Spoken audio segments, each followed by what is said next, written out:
warahmatullahi wabarakatuh. Selamat pagi semuanya. Bagaimana kabarnya? Semoga senantiasa sehat ya. Alhamdulillah hari ini kita bisa bertemu lagi dalam pembelajaran SKI secara online. Tapi sebelum itu, Ibu ingin bertanya, adakah yang berhalangan hadir dalam pembelajaran online kali ini? Jangan lupa ya untuk melakukan absensi di platform yang telah Ibu sediakan. Nah, meskipun saat ini kita masih pada masa pandemi, tapi Ibu harap anak-anak semua tetap semangat dalam mengikuti pembelajaran, karena Allah Subhanahu wa Ta'ala menjanjikan derajat yang tinggi bagi orang-orang yang berilmu. Nah, baik, jika pada pertemuan kemarin kita sudah belajar tentang nilai-nilai Islam dalam kearifan lokal, maka hari ini kita akan belajar tentang Wali Songo dalam dakwah Islam di Indonesia. Nah, lalu apa saja sih yang akan kita pelajari? Baik, yang akan kita pelajari adalah yang pertama tentang biografi Wali Songo. Kemudian yang kedua adalah peran Wali Songo. Nah, sebelum pembelajaran kita mulai, mari sama-sama kita berdoa ya.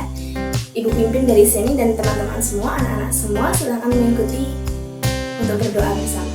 Bismillahirrahmanirrahim. Rabbi zidni ilma warzuqni fahma. Amin ya rabbal alamin. Baik, pembelajaran akan kita mulai ya. Nah, sebelum itu Ibu meminta anak-anak untuk membuka buku paket halaman 84. Di sana ada gambar wayang. Nah, setelah kalian melihat gambar wayang itu, kira-kira apa sih yang ada di benak kalian dan apa sih yang kalian pikirkan? Apa? Nah, coba teman-teman mengeksplor semua pertanyaan-pertanyaan yang muncul di pikiran teman-teman. Dan semuanya itu harus kalian kembangkan. Berpikir kritis terhadap apa yang kalian terima, terhadap apa yang kalian dengar, dan terhadap apa yang kalian lihat. Dari pemikiran kritis itu yang akan mendorong kalian untuk terus mencari pengetahuan. Nah, oke. Baik, Ibu akan lanjut langsung ke materi inti. Jadi hari ini kita akan belajar tentang Wali Songo ya. Nah, apa sih itu Wali Songo? Jadi Wali Songo itu adalah kata majemuk yang merupakan gabungan dari kata wali sama songo. Jadi wali itu adalah orang yang dicintai dan mencintai Allah, yang kekasih Allah. Dan songo itu 9. Nah, siapa saja sih orang-orang yang termasuk atau tergolong Wali Songo? Di sini Ibu sudah tuliskan di papan tulis. Ada 9 Wali Songo. Nah, untuk memudahkan anak-anak semua dalam menghafal serta mengingat, Ibu ada sebuah lagu. Nanti kalian putar-putar terus ya, putar-putar terus, kemudian diingat terus, karena pengalaman mengatakan bahwa sesuatu yang didengar, sesuatu yang berirama itu akan lebih mengesankan. Nah, baik, coba akan Ibu lantunkan.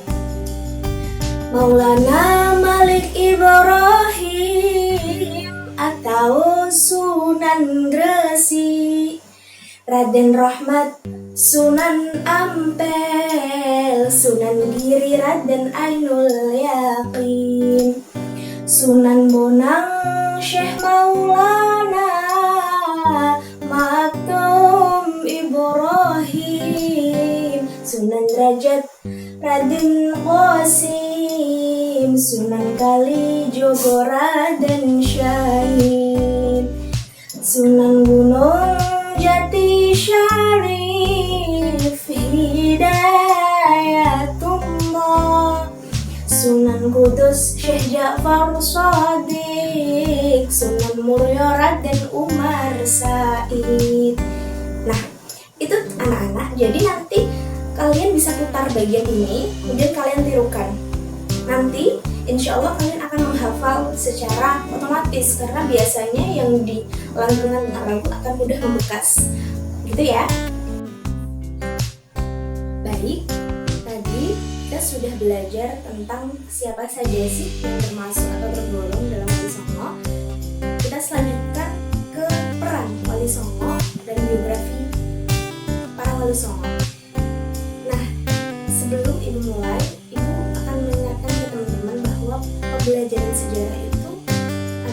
pembelajaran yang menuntut kita untuk mencintai literasi.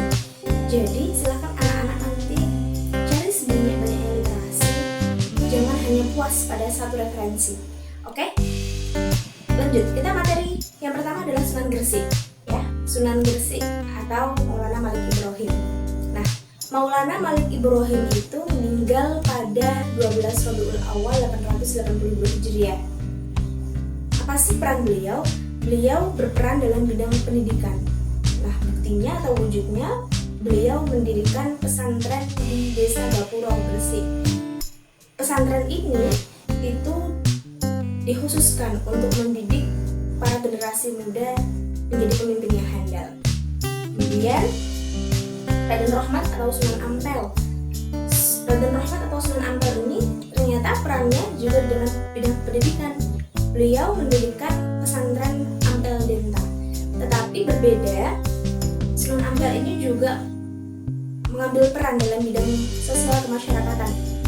Contohnya, beliau itu menjalin kekerabatan melalui perkawinan oleh penyebar Islam dengan para penguasa di kerajaan Majapahit. Dan beliau pun sendiri melakukan itu. Contohnya, dan kita tahu bahwa beliau menikah dengan putri Bupati Tuban, Arya Teja, dan membuat peraturan Molimo. Selanjutnya yaitu adalah Sunan Giri atau Raden Ainul Yakin. Sunan Giri atau Raden Ainul Yakin itu perannya ternyata juga di dalam bidang seni dan budaya. Nah, beliau menciptakan permainan anak bernuansa religi.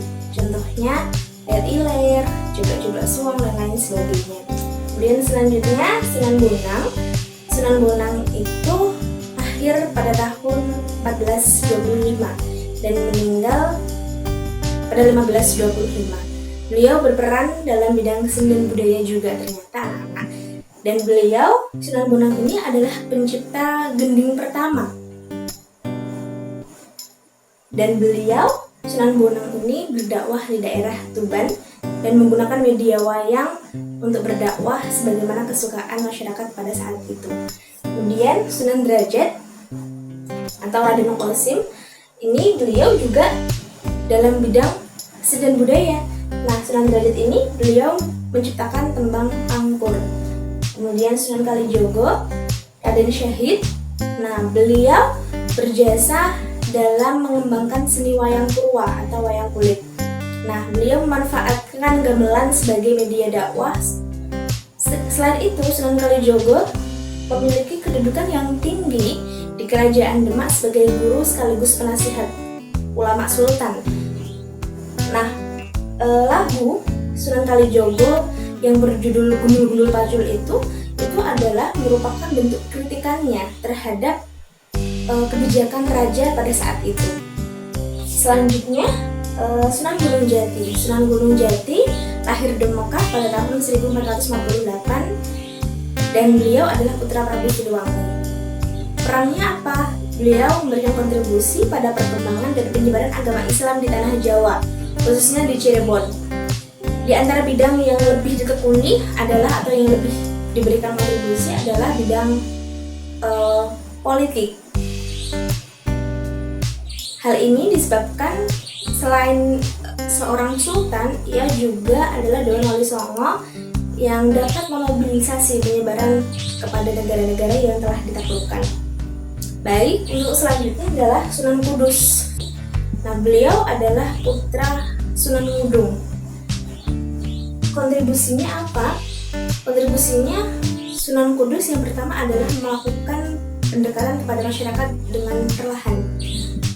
Misalnya, Sunan Kudus ini membiarkan masyarakat dengan segala adat istiadat atau tradisi budaya yang mendarah daging. Kemudian beliau mengubahnya secara sedikit demi sedikit. Jadi tidak langsung mengubah secara keseluruhan, tapi beliau sedikit demi sedikit melakukan perubahan. Kemudian yang kedua, beliau Sunan Kudus itu menarik simpati masyarakat Hindu. Dengan cara apa? Dengan cara yang kita kenal sebagai masyarakat Kudus adalah tidak boleh menyembelih sapi.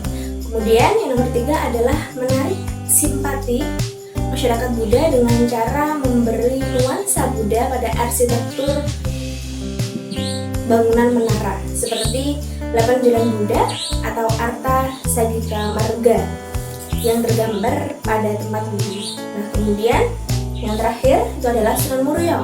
Sunan Muria itu adalah putra dari Sunan Kalijogo.